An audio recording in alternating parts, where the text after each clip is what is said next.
Hey guys, Dave from Nerdarchy, for nerds, by nerds, and today I'm hanging out with Samuel, and I will let you say your last name because I forgot to ask you how to pronounce it beforehand. It's Flegal, and just call me Sam. I go by Sam Flegal, but Sam Flegal was taken on Facebook, so I'm Samuel. You say your last name because I forgot to ask you how to pronounce it beforehand. And somebody forgot to mute themselves. Sorry. That's fine. I'll try one more time. I'm Sam Flegal, and yeah, I just go by Samuel Flegal on Facebook because Sam Flegal I think is taken. So there you go. But yeah, just Sam's good. So in the description, I have all the stuff you're involved with right now, as far as the Kickstarter, the Norse mythology, your Instagram. It wasn't until we started talking that I realized that you do some other cool stuff as well. I'm a busy guy. Well, you got to stay busy. If you're not moving, you're going backwards, right? That very true. So if you want to, for people that aren't familiar with you, if you want to give a quick rundown, and then we'll start getting into the thing that it seems like you're really passionate about, which is Norse mythology. I think there's going to be a lot of crossover there with my audience, as well as some of the other projects you've worked on in the past. Sure. So when we were talking beforehand, you mentioned that most of your audience are gamers, role-playing games, Dungeons and Dragons. And I was like, yeah, man, I'm totally familiar. I played lots of D&D in high school and college, and playing D&D and Magic the Gathering is what really pushed me to realize I wanted to be a fantasy illustrator.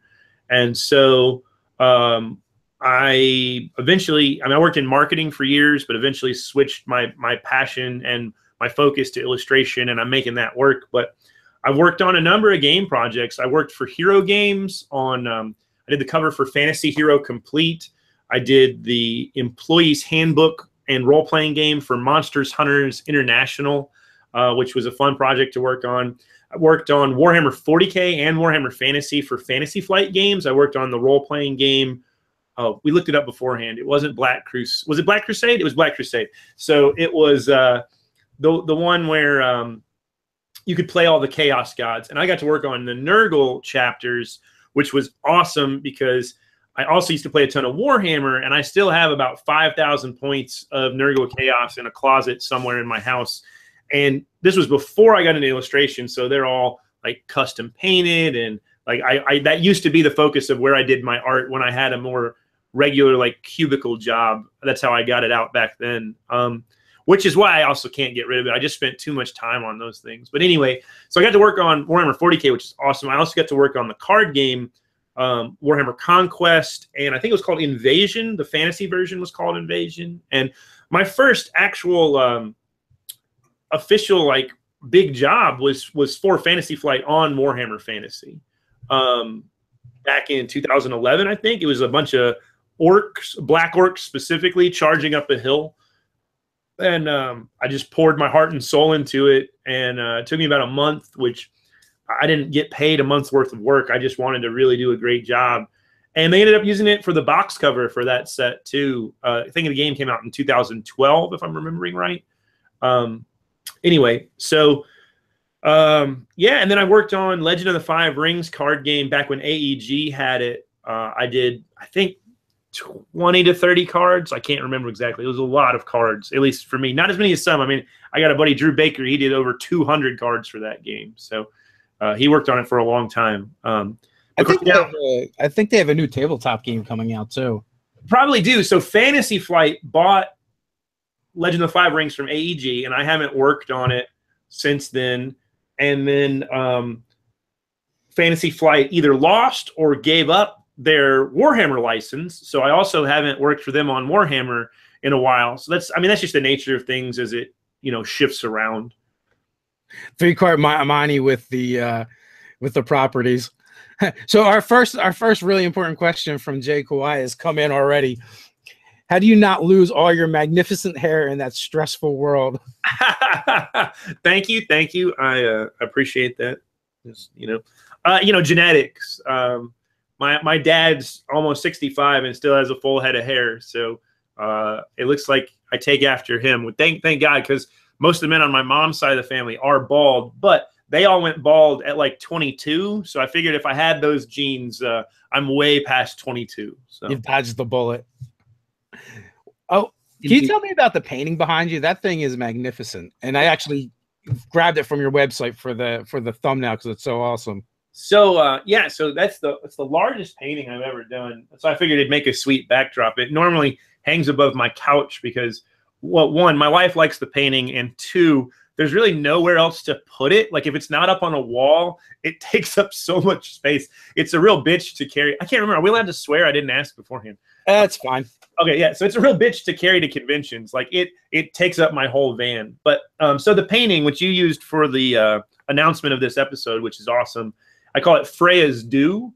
And so in Norse mythology, most people are familiar with the idea of that when a Viking dies, they go to Valhalla and go to Odin's Hall. But what the lore actually says is that half of the dead go to Odin and the other half go to Freya in her hall. And of course, Freya is commonly depicted as a love goddess or goddess of feminine sexuality. And she was those things, but she also had a warlike aspect and a darker aspect that focused on magic. Like she was a witch's goddess, and they were called Sidir. They wouldn't have used the term witch, of course, but she was involved with sorcery and this idea that like half the dead was hers. And so in her more battle-like aspect, she would ride a battle swine. I forget the actual name of the pig, but the translation is battle swine, which when I really started thinking about and doing a little research on, all pigs, but female too, are known to eat the flesh of the dead. So I'm thinking like her is this like collector of the dead riding a pig. And then of course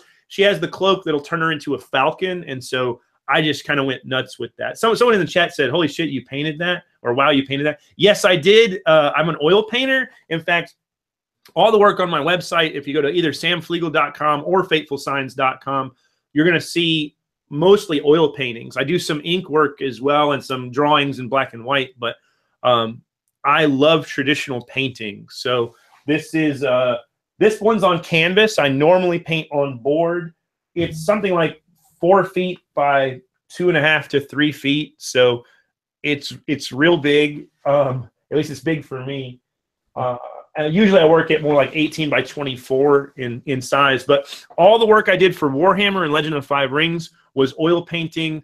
The Norse mythology stuff I'm doing is primarily oil painting, though the Kickstarter book I'm working on now is inking based. So I'm focusing a lot on black and white at the moment, but I tend to just jump around. I mean, the oil paintings take so long. I always get asked like, how long does it take? And so this one took me 3 months, like no joke, like not so much like constantly at a table, but 3 months worth of work. I always say I work like anybody else. I work about 8 hours a day, 5 days a week. So I put in, 40 to 50 hours painting. And well, I wish it was all painting. There's also like sales tax and all the bullshit that comes with being a, because you're employed yourself, right? I'm sure you can relate being self-employed as well. It just all the hassles that come with that. But when I paint, I do paint hopefully at least 6 hours a day. And so a normal painting takes at least 2 weeks, sometimes 3 or 4. And so you figure, that's very easily 80 to 160 hours. And this being the size that it was, just took significantly longer. But I love it. My work, I tried to be digital at first, and there was just a disconnect. And I had a bud and a mentor really push me to try oil painting. And when I did, I just really, my work came to life. My passion for it came to life. Suddenly, it wasn't just about the job or the completed painting. It was an artifact that I was making that would be around. And I just, with a digital painting, I'd say, oh, it's done enough, but with an oil painting, I'd be like, no, it's not done. I can tell it's not done. I got to keep going. And so I'd just keep going. And that's when I started actually getting professional work as well, is when I did a piece for a buddy's open D&D game, open source. He does the Saga role-playing or Saga-born role-playing system. If you want to check it out, he's a good friend. He's produced tons of books, and I've had art in all of them. But that first one, I did this painting of a flesh golem that was half bugbear, half kobold, if you can imagine, which was very fun to interpret. It was like this big battle scene. And I had it at Gen Con that year, which I'm sure you guys go to Gen Con. If you don't, just go ahead and sign up for next year as soon as you can. Gen Con's amazing. I'm in the art show every year, and so I had this painting with me at Gen Con back in, must have been 2011, and the art director for Fantasy Flight Games at the time, Zoe Robinson, walked by, and man, she said, "Hold up, is that you?" Because I'd been showing my portfolio for years at that point. My first Gen Con was 2009, but that's the first time an art director really stopped and liked what I was doing on their own. Usually I was, hustling all my stuff, trying to get feedback. Like, look at me. Exactly. And so anyway, yeah, I got that job from working on my buddy's D&D game, his kind of homegrown system. Yeah, the different art we've talked. All of a sudden, I'm getting a little feedback. Yeah, is it me? It is something on your side. That's cool. I'll switch the mic input here. Okay. All right. Did that fix it? Let's see. Yes, it seems to have fixed it. Perfect. So, we've had Crystal Sully on and Travis Hansen, Brian Colin, Sarah Dillinger, and they all pretty much say the same thing you said. Like, I draw and do my art for like 10 hours a day every day. Like that's like a full-time job. And then, like you said, and then if you want people to actually see the stuff you're doing and make a living, then you have to spend even more time just getting it out there and getting the word out and, sales and all that fun stuff as well. So the mythology projects you've done, you've got one completed Kickstarter that was successful. This one is in the bag already. You've already successfully kicked, and you said that was all fueled by your love of Norse mythology. When did that start? We actually have some people chiming in from Scandinavian countries, and they're like, "Yep, this was our school, and this is our school when we went to school." So that's cool. So yeah, I guess for me, my interest in Norse mythology has been throughout my life. I mean, the first time I really got into it was reading the Deities and Demigods book for D&D 2nd edition. I'm pretty sure is the one I had. I think I got 3rd edition as well. And there was those green books that would let you do like the Viking and the Celtic handbook back when you had the brown books for the classes and the green books for the settings and all that. That was AD&D, and I think a lot of us started with our love for mythology that way. And I just couldn't get enough. And then when I went to college, I went to Mississippi State to get a degree in art. I ended up getting a degree in graphic design and going this whole other path, like I said. But I had this semester, like I didn't know anybody when I went to college. I got a pretty good scholarship to go there. That's how I ended up there. I actually played bass guitar in their jazz band and the faculty band, and tuba in the marching band is how I got my scholarship.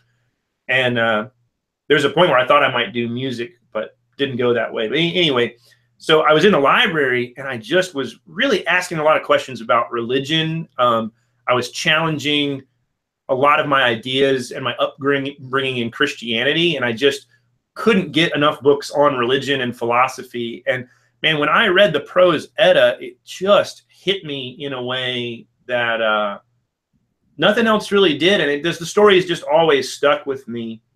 And so then fast forward, I'd been working in games for 2 or 3 years, and I hit this month where I had no work. And I was just like, I don't know what to do. Like, I haven't drawn or painted for myself in a couple of years. And it was kind of scary, like this idea that I'd become dependent on art orders from companies. Like, I didn't know what to draw if some art director wasn't out there like, here, draw this. And I started working on this painting of Loki, and I never finished it that summer. I ended up, the minute I started working on Loki, I started getting work. And so I set it aside and always meant to come back to it. And I just never did. And by the time I could have come back to it, I was so much better that working on an old painting just felt nasty, like you had improved. But then I took this class called Smart School, and I was working on a project, and again, I was in that situation where I could do anything, and I wanted to paint Odin, If you look on my website, fatefulsigns.com, click on Gods and Goddesses, you'll see a piece called Odin's Secrets, and it's Odin as Grimnir, which is, you know, he has the blue hood and he's sort of walking through Midgard and he's holding a severed head, and the severed head is Mimir's head, who you're probably more familiar with as Mimir's well, is the well of wisdom where Odin placed his eye. Well, there's a whole other story that Snorri wrote. Snorri Sturluson was the one who wrote the Prose Edda. He also wrote a book called the Heimskringla. My Norwegian viewers here can tell me if I said that remotely right at all. But in the Heimskringla, it chronicles the royalty of, I'm pretty sure, of Norway, but it could be the Danes. Anyway, one of the stories in there is about the Aesir-Vanir War. And at the end of the war, they do a prisoner exchange, and Mimir and Odin's brother Hode go to the Vanir, and then over on the other side, whoa, Fateful Signs is not working. What the heck's going on, Fateful Signs? I just saw that. I just hit it and it worked for the Kickstarter. And keep going, I'll worry about this. All right, no, I think it's my website actually. Oh yeah, because I was just on there. Yeah, I was just on there too. I don't know what's happening. Let me try another thing. Anyway, so Mimir and Hode go to them, and then on the other side, yeah, that sucks. I'm gonna have to figure that out. All right, Mimir and Hode go to the other side, and the Vanir get pissed off, and so they kill Mimir and send his severed head back to Odin. And Odin freaks out, like, holy crap, we've lost knowledge. Like, this is the god of wisdom. Why would you kill him? And so he uses his runic magic to preserve Mimir's head. And then there's several references throughout the lore. I actually just did the verse today where it talks about Odin consulting the head of Mim, or Mimir. And it's, you know, that similar sort of image. So I call the piece Odin's Secrets because it's got his two ravens that encircle Middle Earth each day, our world, and give him news of our world. And then they seek out, you know, his knowledge of the other world from Mimir's head. Since my website's not working, my buddy Alan's telling me that for some reason everybody's sites on Squarespace are down. Yeah, it's not your fault. You didn't break it. Yeah. So anyway, if you guys just type in Odin's Secrets into Google, it will actually come up. It's listed as a Kickstarter. If you go to images, it's hands down my most shared image in the internet. And I always thought it was funny because, you know, Odin's supposed to be the Gray Wanderer. It's actually where Gandalf comes from, that image of the Gray Wanderer. And so it just makes sense to me that as a god of travel, he'd want to travel the internet just as much. And so it gets memed a lot. Sometimes I get credited, sometimes I don't. I did get an image where a dude got a tattoo of that drawing, which is pretty sick. I've only had that happen a few times. Does that mean you own him now? You've been stamped upon his body? Well, you know, I could be. I mean, I just consider those guys like, you know, they're my biggest fans. I actually just had an experience at Dragon Con where it was after hours. My wife and a few of our friends, we were going to this video game themed party, which was real fun. Like everybody was, but it was like video game, but a dance. So like it was like a dude in Mario costume, but also covered in glow sticks, doing his thing on the dance floor. Anyway, it was real fun. But I walked in and this dude was like, holy shit, you're Sam Flegal. And I was like, yeah, like that doesn't happen real often. And he pulled up his shirt and he seriously had one of my ink drawings of Odin on a tree from the Hávamál as a full back piece. I was just like, holy cow. Like that is a fucking fan right there. So that's when you know you've made it, when people are ripping off their clothes to show you your artwork. Yeah, I felt pretty legit, I gotta say, and just real honored. You know, like I don't have any tattoos personally, and so the idea that someone would want my work on their body permanently is very flattering. Well, your ink work is fantastic. I was looking over on your Instagram. There's a bunch of it there. Are you participating in Inktober?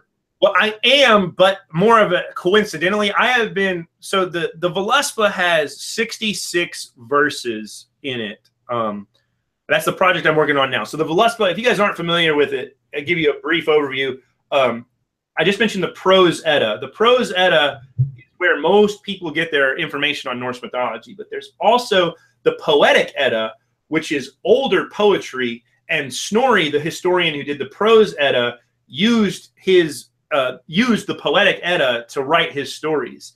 And the Poetic Edda comes from the Codex Regius, the Book of the Kings, and it has numerous different poems in it. And the first one is the Völuspá, and there's 66 different verses, and it's sort of in 3 sections. The first section is about the past, the middle section is about Odin's secrets, and then the last section is about Ragnarok and the end of the world, the twilight of the gods.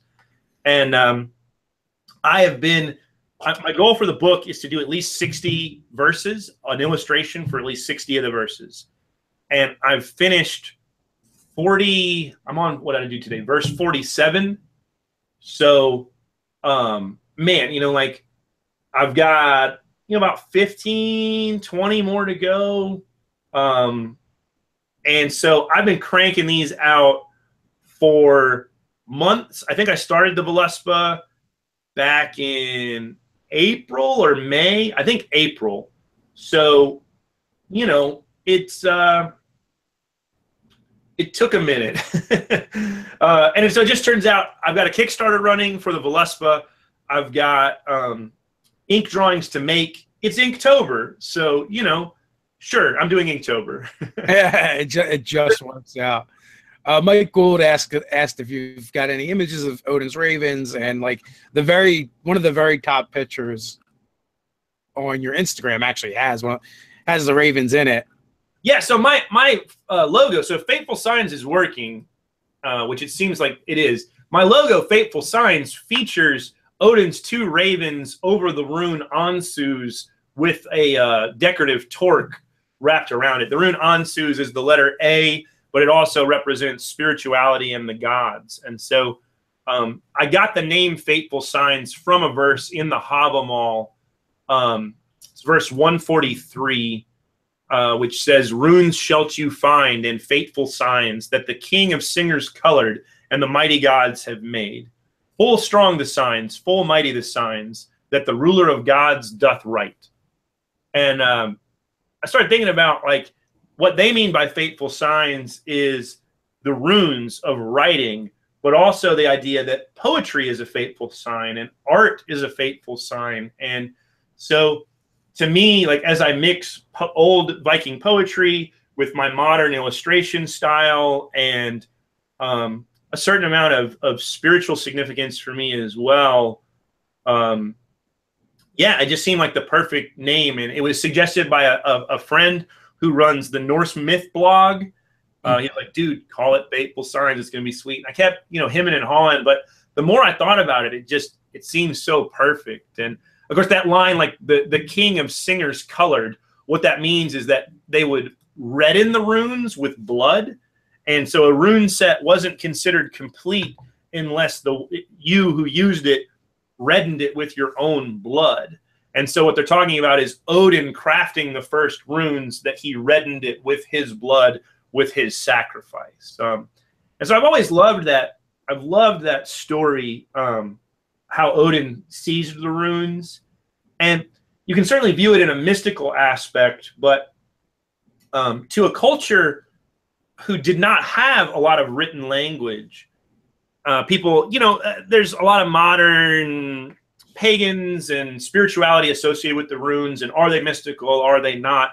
And my answer is that they are, but the reason I say that they are is because writing is magical. I mean, the reason we have the culture preserved for us today is because someone wrote it down. And so, you know, the reason we know a lot about the Norse and their older ways is because the runes existed, and that the power to speak words is magical, but the power to write them is as well. But are they actual magical? I don't know. There's an ancient Buddhist temple that has one of the oldest inscriptions of runes. I forget the name of the temple, but I know that the runic message essentially says Halfdan was here. And so it was a Viking raider named Halfdan who had conquered some part of Asia, and he was like, you know, basically the same thing we do now, where it's like graffiti time. It's just he tagged it. Yeah, he tagged it, exactly. That is awesome. Well, you know, the story of how Odin procured the knowledge of the rune for mankind is so popular. You know, a very popular modern religion kind of swiped it. So, you know. Indeed. Indeed. But you know, I recently listened to Neil Gaiman's Norse mythology of the sagas. Yeah. And I have like I have one major takeaway from that. Okay, what's that?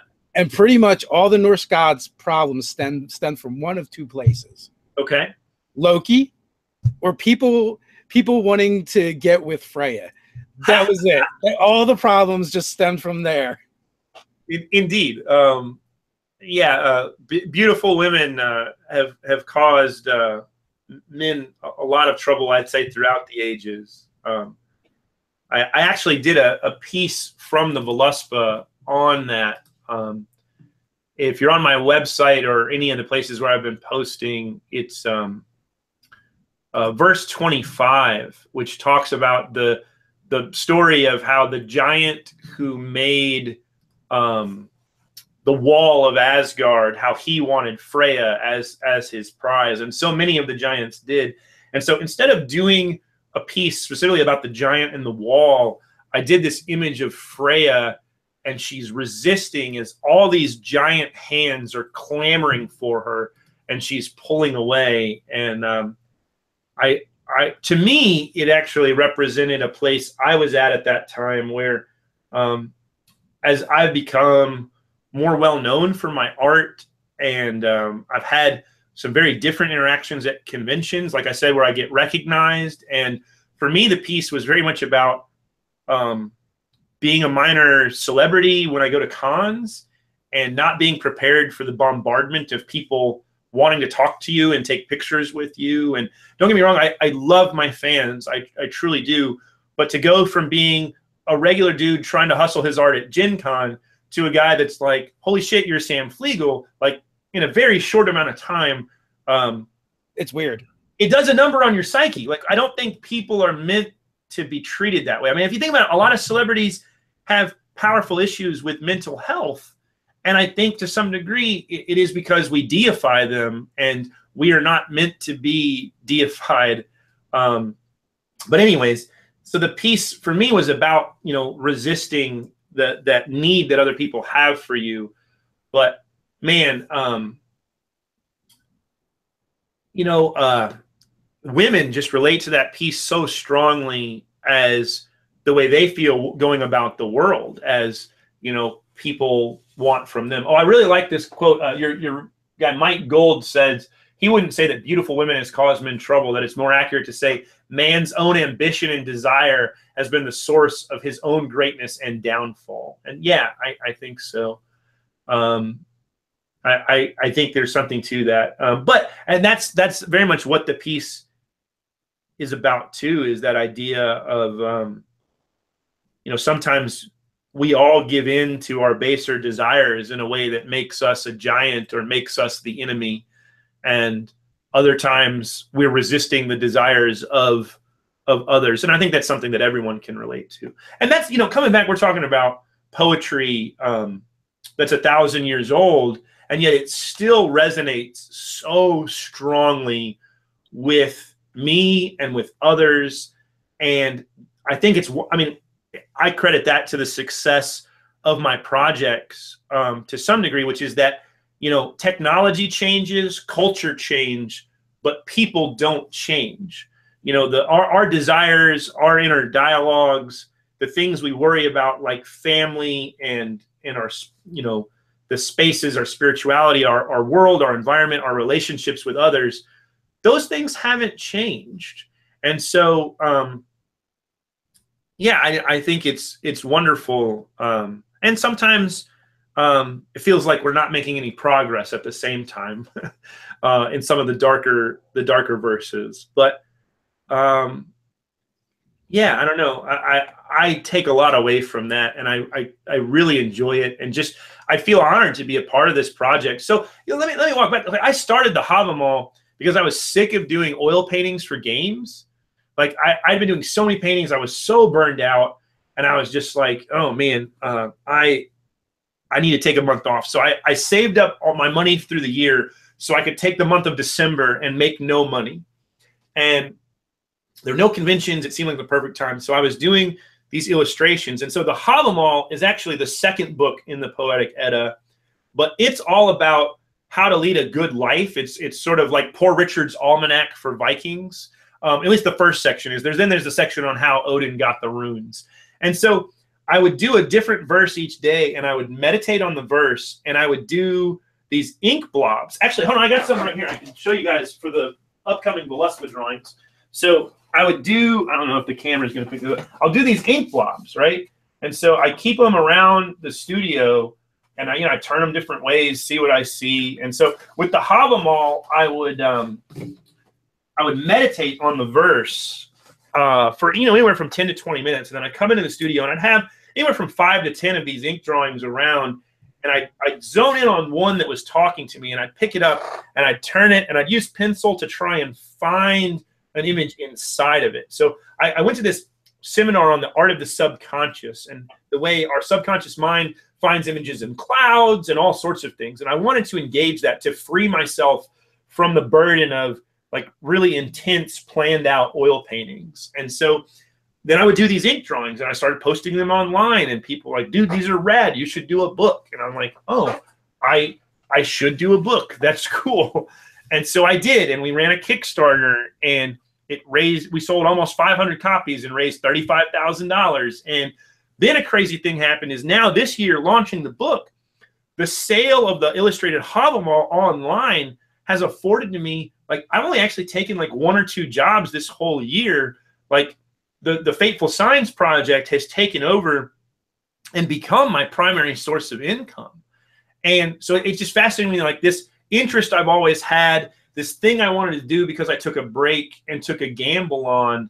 And then, all of a sudden, here I am, and it's taken over my life and become my main job. And now we're doing a second book, and I've got ideas for some other books. I probably won't do ink. I want to get back to oil painting now after doing, I think I did 40 ink drawings for the Havamal, and now I'm 40 into the Völuspá. I'm ready to do some oil paintings again. I'm like excited about, that back and forth.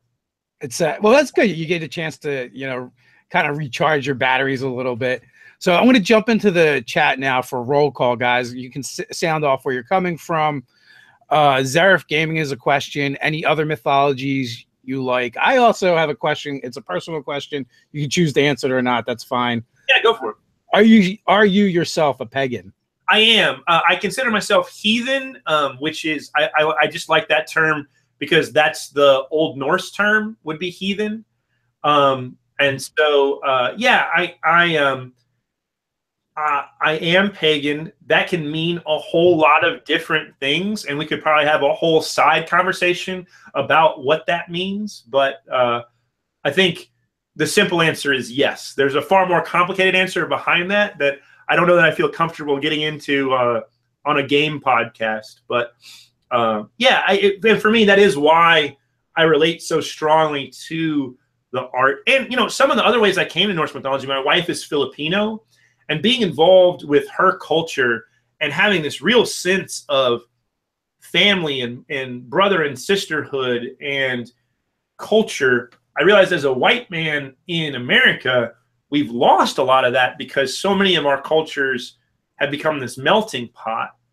And so I started researching, my own ancestry and discovered that, from Britain all the way to Russia, across Northern Europe, in some version, the Norse gods are what those people follow. The Saxons were Norse, a Norse tribe that went north in to conquer the Britons. And so just as you start thinking about that, and then like as you go back to the stuff at least that I learned about Christianity in Sunday school, you start to, they kept talking about the pagans that they were hunting down. And I realized they're talking about my ancestors. Like that's what was happening, is the Roman Christians were moving north and destroying the culture of the Northern Europeans. And now we've adopted this default sort of Roman Western culture, but what about, and yet it's still so pervasive. Like everybody knows that the days of the week come from Norse mythology. There's words in our English language because Old Norse became Old English, which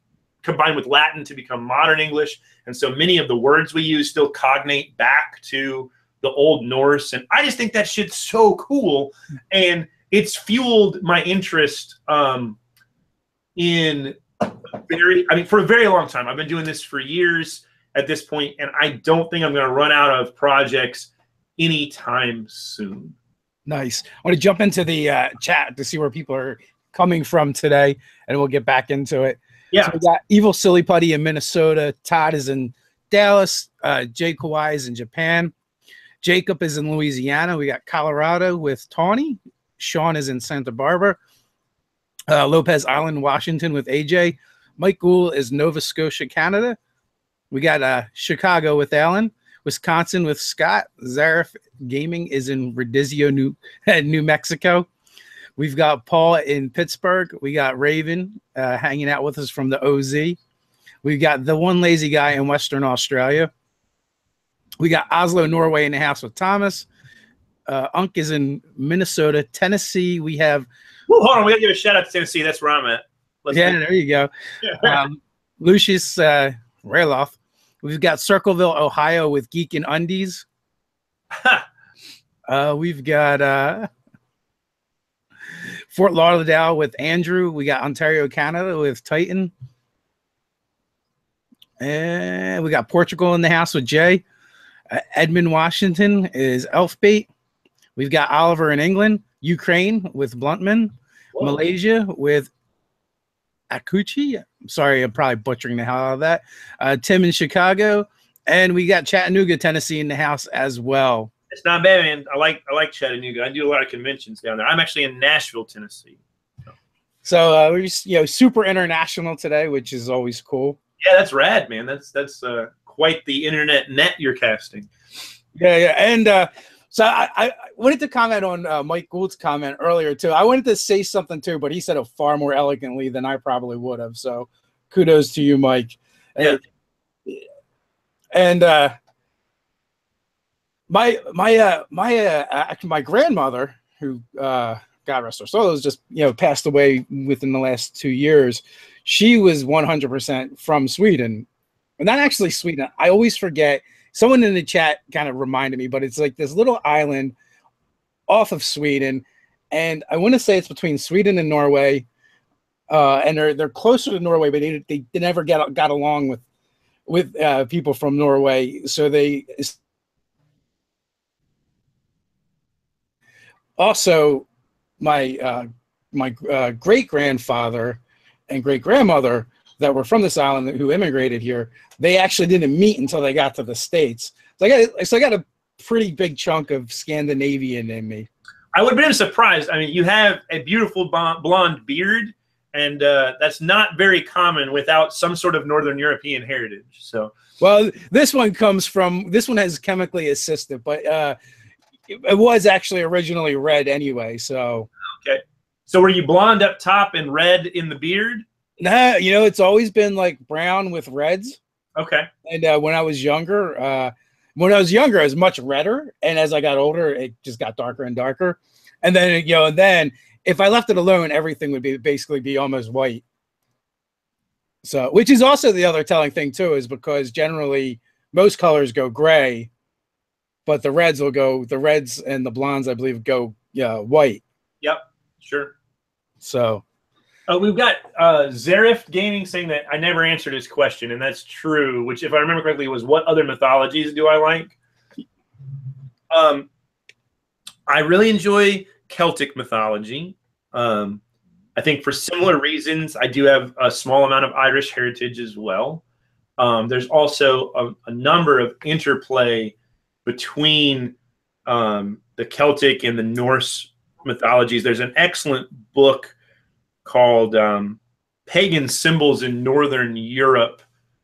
And I'm blanking on the author, but she was a historian that wrote a lot in the 60s and 70s. And it's a really dry book, but I get super into like archaeology papers and dissertations and historians' manifestos and all that kind of stuff, and it's really good. But anyways, it talked about the interplay. Like one of the really simple things I remember is that Lu, the Norse or the Celtic god of magic, used a spear and had to close one eye in order to use his magic spells, which obviously suggests a certain amount of similarity with Odin that I thought was cool.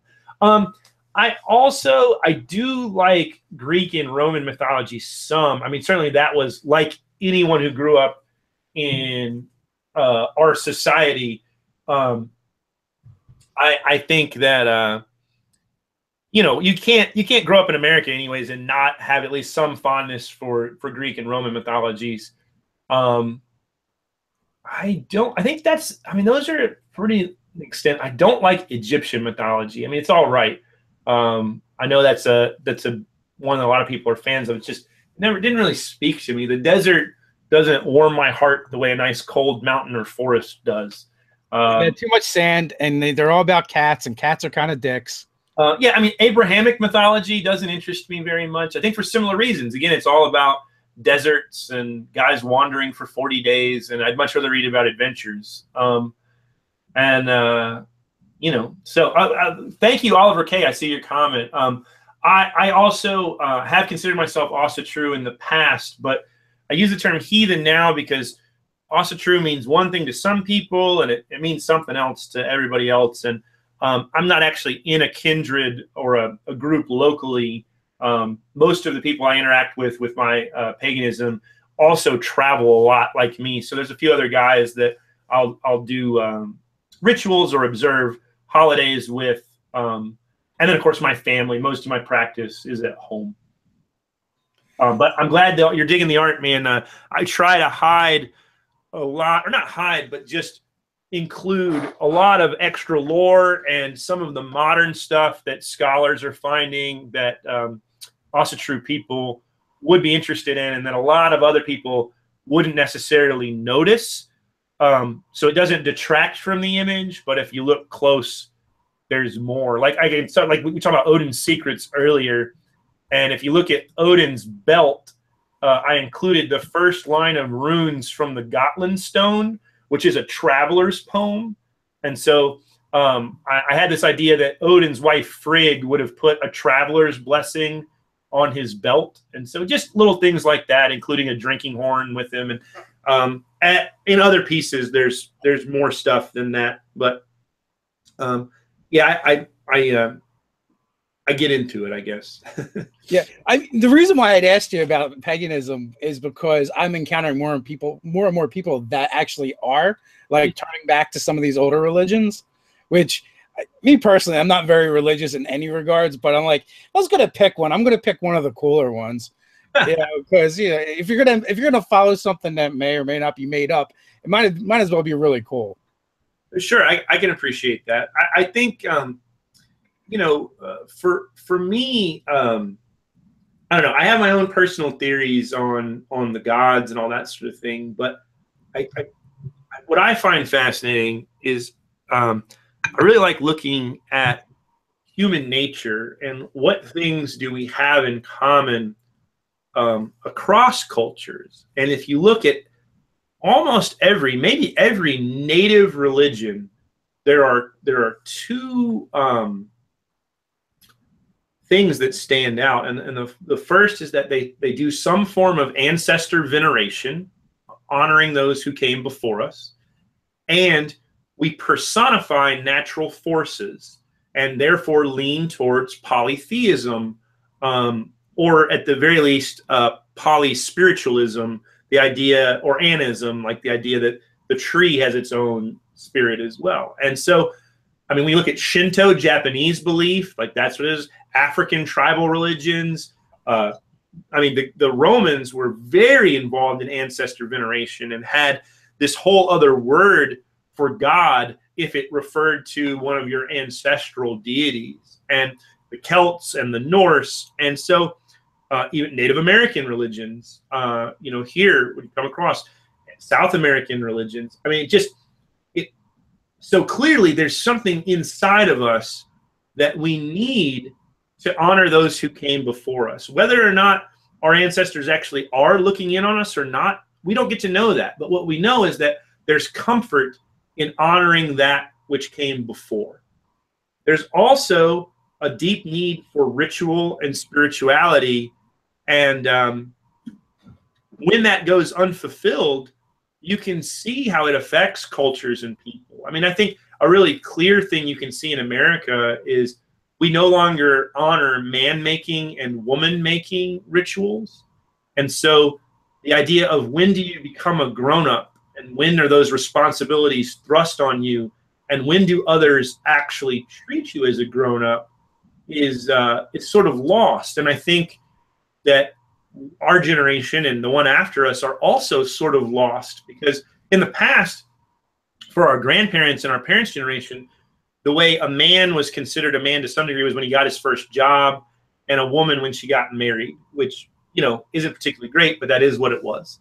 But now, like, we're not doing those things, and that's a good thing to some degree, but we still don't have that signifier. But if you look at Jewish culture, they do still have a man-making ritual, and often I think that's part of why many Jewish people have that strong sense of identity that leads them to success. And so anyway, when you look at all these various cultures, I think there is value in picking one that speaks to you. I personally believe you should look to your ancestors to decide that. But if one is calling to you more than another, by all means, I'm in no place to tell someone what they should or shouldn't do.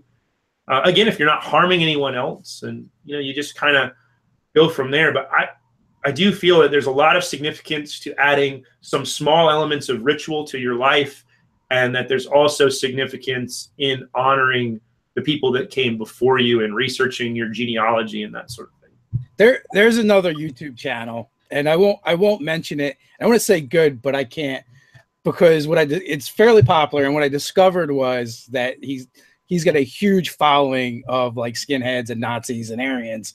But like he would also go into paganism and Norse mythology and explain like science and stuff through, the different things, the different stories that were found, and how science was, kind of taught, and how, different applications were taught through these, through the prose and I've heard some of that before.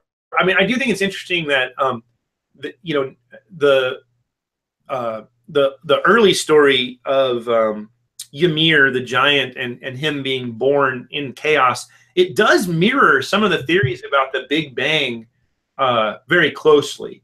I mean, there is also a galactic cow that he suckles milk from, so I'm not sure how they said that fit in. But I agree, there are some interesting aspects of where modern science and the myths cross over. And I mean, I think that's, again, harkens back to the idea that like our ancestors were not dumb. They just didn't have the same tools that we have today.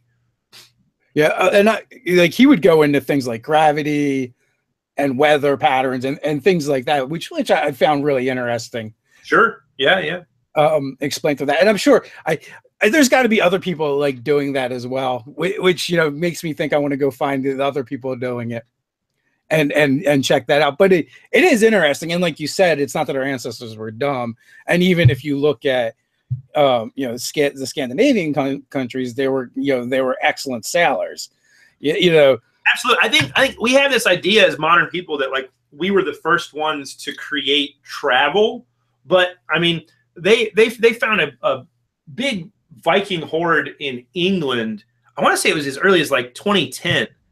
And as they went through it, the stones that they found in the swords pommels came from quarries all over the world. I mean, just all over the world. Like some were down from Rome, others from Eastern Europe, came from Asia, some from Northern Africa.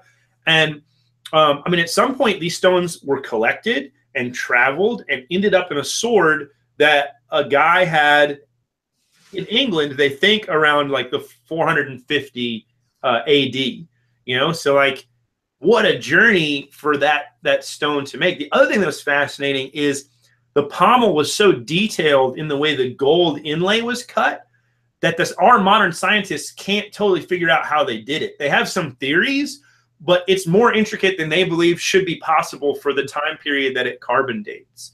And so once again, it's like, well, obviously they were smarter than us because we can't figure that shit out, you know? Yeah, they knew something. So, you know, and, you know, as they unearth more and more, you know, archaeology sites where, you know, they've spread out, you know, those guys were a little rough around the edges and they had a funny way of asking for things, but, you know, so they got a bad rap.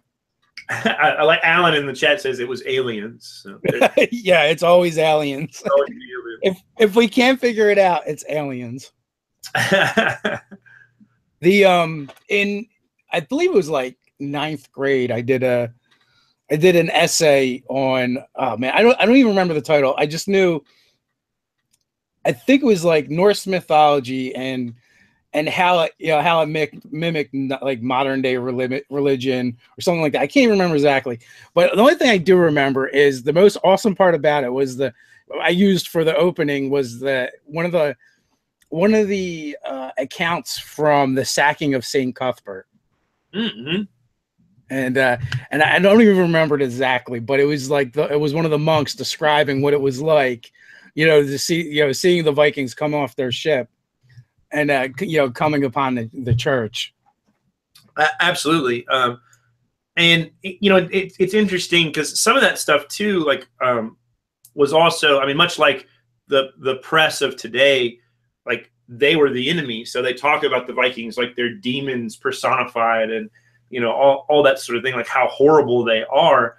But what's interesting is like the same people that were being attacked actually did the same thing to the Britons 400 years before that.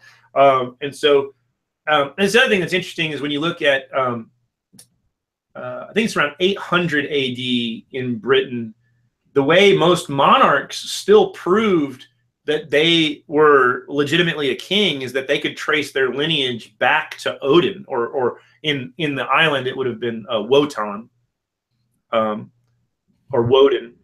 And so, I mean, it's just funny that like they were Christian, but they still proved that they were king by the fact that their late ancestor was Odin himself. So, well, I mean, that kind of like kind of speaks to the successfulness of Christianity, because they were smart enough to absorb a lot of the stuff from previous cultures in order to appease the masses. And really, that's actually not Christian as much as it is Roman.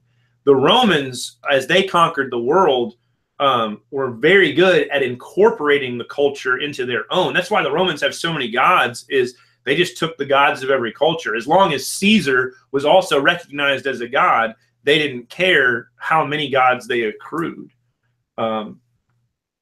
It's also, you know, over time too, where you start to see some very interesting differences between the Greek and Roman gods. Like Mars and Ares are actually quite different when you look at the ways that they were worshipped. And the other thing that gets really fun with that is that Mars was actually the name of all battle gods. So any god of war was a Mars god, but all the gods of war also had regional names. And so that's also where it gets kind of hanky, is like, it's hard to know whether they're referring to Mars with a big M or Mars with a little m. And, you know, there weren't perfect records kept. And anyway, I got one of my good buddies majored in history, and I love talking to him for hours about all this stuff. And so we bounce back and forth between Roman and Norse and all that kind of stuff. So my knowledge is cursory at best. So this whole live chat's been a huge education for me. And good. Enjoyed it. Actually, if you want to check out his stuff, his name is Brian Marshall, and he carves drinking horns for a living. Where the Gods Live is the name of his Etsy site, and his work's phenomenal. I don't know if it's this Kickstarter or the last one. You did something with drinking horns. Both of them. So Brian is my buddy who carves. We did drinking horns with the first one. This time we have 4 limited edition drinking horns, 3 of which have already sold. And there's only going to be 1 of each design made. And so they look amazing. There's 1 left. Yeah, he does such great work. So yeah, if you search for if you go to Fateful Signs, you can click the link for the Illustrated Voluspa, or look for Völuspá on Kickstarter and scroll down, and you can see some of his work, and there's links to his website and all that stuff. But anyway, he majored in history and ended up just carving drinking horns for a living because he's amazing. And we see each other as we travel a lot. What an interesting job. What do you do for a living? I carve drinking horns. He does, and I've got the market cornered. Yeah, it's killer stuff. There was a question a ways back from Oliver saying thanks for reading his last comment. Just wondering how you handle people making the assumption that if we're heathen, we must be racist. And so I gotta say, I don't encounter that all that often. Where I encounter most racism is online, and so there is clearly racists in the world. And this might be a problem more in Europe than it is here. But most racists in America are Christian. There is a subgroup of racists that do use the Norse faith. But, I mean, Hitler famously said that the Nazis were Christian and that pagans should be murdered along with the Jews. So, yet he did use the Germanic symbols for things. He used runes for various things, which is funny that he was like trying to celebrate German culture while at the same time bad-mouthing German culture. But and he was obsessed with the occult as well, right? So they say. Yeah, I don't know as much about that aspect. And I often wonder sometimes if that's been aggrandized in movies more. So it's like if you read Hellboy, you think that, but I don't know how much that was actually true or not. You know, like Indiana Jones and The Last Crusade lets you think that. But I don't know for sure. I'm honestly not. My historical interest is not as strong in the World War II time. I'm far more interested in more ancient cultures. We are right up on the hour mark. Is there anything you want to leave folks with before we head on out? Oh man, I'm trying to think. I guess. Back to Kickstarter. yeah. Go check out the Kickstarter. Feel free to follow me on social media. I also run a web show that we haven't talked about. I do a show called One Fantastic Week, which is a weekly web show about self-employed fantasy artists. And that's how I connected with you, is your brother watches my show and sent me your way, which is super cool. And so, yeah, check out our show. But we talk a lot about the business of art. So if you're curious about how one actually makes a living doing this, that's what I do with my co-host Peter Moorbacher. And we've also been doing our show about 4 years and have somewhere around 200 episodes or so. Yeah, so yeah, check me out, fatefulsigns.com, samflegal.com, and please check out the Kickstarter and all that stuff. Definitely, if you check out nothing else and you're on Instagram, just follow the Instagram, because there's a lot of great stuff over there. Oh, thank you. So definitely lots of eye candy. I want to thank you for coming on. I really do appreciate it. Congratulations on the Kickstarter. It hasn't ended yet, but it's already in the bag, so that's awesome. Thanks everybody for hanging out with us today. Go check Sam out. So until next time, guys, stay nerdy. Bye.